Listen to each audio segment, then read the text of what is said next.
Morning, everyone. I hope that you're having a fantastic Wednesday.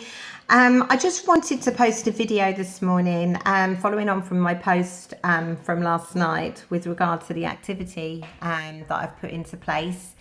And because I've had a few people in the team just question, rather query, how I've gone about that, where I've got the contacts and the prospects from, and the verbiage that I use. So I just wanted to share that with you, and I hopefully it will kind of help you, and you can use some of that in yours when you're speaking to prospects and etc. So basically, yesterday I sat down and I looked at my Facebook page and noticed that I have kind of around 700 friends. Now, some of you will have a lot more than that, some of you will have a lot less. But that is a good portion of prospects to start talking to. Now, I only obviously have contact with a tiny fraction of those on a daily, weekly, monthly, yearly basis. And don't kind of have any contact with the others. So I see what some of them are doing on my feed. So I kind of wrote down, well, what I did yesterday, I actually wrote down every single person who isn't an Arbonne consultant on my Facebook page, and I wrote them down on my prospect list. So my prospect list has grown massively. And what I didn't do was prejudge where they are in their lives. If I've seen that they've just had a baby, or they've just started a new business, they would never be interested in Arbonne. I've taken away that judgment that I would usually have, and I've basically written them down on my list anyway. I've taken out age in the equation. So if somebody's retired, I've kind of put them down on my list anyway, because obviously, as we know, this opportunity could be fantastic for them. If they're at university, I'll be honest, I did kind of prejudge people at university, although they are in Gen Ys, but I think, they're studying, or they've got lots and lots of debt and not earning enough money. And as we know from AAC, those who attended, the Gen Ys are just absolutely rocking this business. So we have to take every single prejudgment that we've had and just get those prospects down on our list. So that's what I did yesterday. I started making contact with, obviously a tiny portion of those yesterday. And if it was people that I have contact with and have their contact details, I either spoke to them if I could get hold of them. And the kind of verbiage that I use, obviously the people that I was able to contact, because I had their contact details and I have kind of some relationship with them anyway.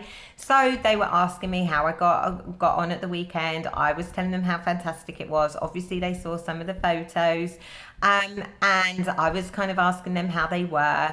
As we know, people like to talk about themselves, so we have to kind of listen. We have 2 ears and 1 mouth for a purpose. I did a lot of listening and asking questions, and then I asked if they would be open to this opportunity and finding out about what it is I do.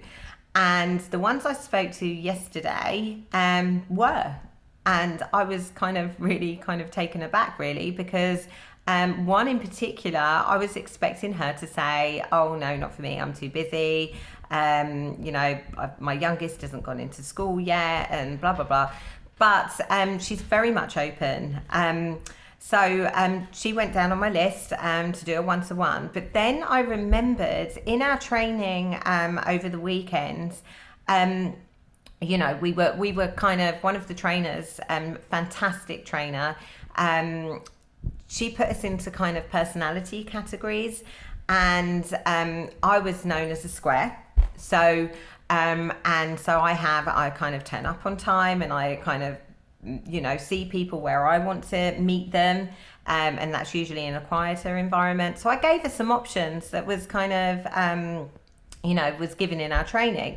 So I asked her, would she prefer to meet at a coffee shop, at either mine or hers, or somewhere else if she had a preference near her, or would she like to go to a Discover Arbonne?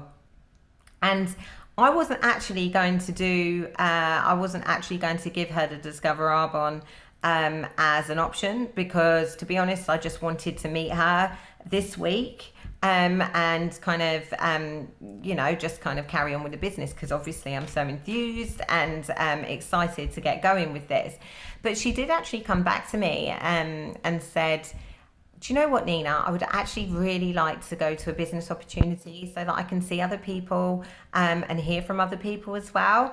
So that kind of that kind of took me by not massively by surprise, but it just showed and highlighted to me that giving choices actually worked, because by going around to hers or going to a coffee shop or somewhere else, which is what I wanted to do, may not have actually worked, and she might have been closed anyway. So she's actually made the decision that she wants to come to a Discover Arbonne next week, and that's how she wants to do it. So, which is absolutely fine. So that's what we're doing. I also sent some texts for people that I couldn't get hold of, and I did get some messages back.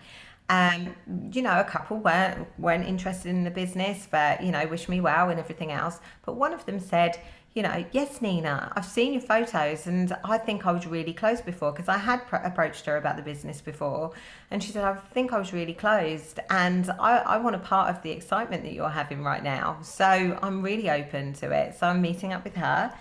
I've also got some bag drops booked. So some of the people weren't open to the business opportunity, but did say, I'd love to try some products. So can I try some as soon as possible? So I've arranged those as well. So ratio wise, I contacted 15 people yesterday and added them to my active prospects list. So I've got what I tend to do is write down my prospects, and then I have the people that I've spoken to and write down notes of kind of where I'm at with that and whether I need to follow up, in 3-6 months or what have you, and just touch base with them. So out of that, I got, because one I actually had another bag drop ad this morning. So I got a text back this morning to say I'd love to try some products. So yesterday I put on the Facebook page, on our team page, that I had 3 one-to-ones booked and 2 bag drops. That's actually now increased. So I've got 3 bag drops and 3 one-to-ones. And so with the 15, that's just under half. Hopefully I'll hear back from more throughout today. So ratio wise, it just shows the more people that you speak to and make contact with, the more activity is going to get booked into your diary. So try and step it up. We all want to kind of step up to the next level. We're creating some fantastic momentum in our team, and I couldn't be more excited. They're absolutely right about that feeling that you get in your stomach. It's that feeling of scared and sickness and excitement, and you don't know which one it is. I'm feeling that right now, as I'm sure a lot of you are, who are stepping up to the next level. I know a lot of you are going for area bonus. Well, some of you are going for area bonus, some of you are going for area qual, some of you are looking to complete district manager and go into qualifications. So everybody is really kind of stretching there at the moment. So a lot of you feel that feeling, and we've got to run with that and treat it as excitement, because this is so exciting. Our dreams are actually turning into reality. And I'm just walking around the house at the moment saying that I'm a national vice president. I'm actually saying that I'm a regional vice president. And so are my children. Scarlett and Dexter are running around the house. They were yesterday saying that my mummy's got her Mercedes and she's a regional vice president. And so they're really excited too. So there's a lot of excitement in the house right now, as I hope there is in your homes too. I'm going to leave it there because I don't want to rattle on as I usually do. But have a fantastic rest of your Wednesday. If you need me for anything, you know that I'm here. If you need me to meet anybody for you, I'm more than happy to do that too. So lots of love, and I'll speak to you soon. Bye.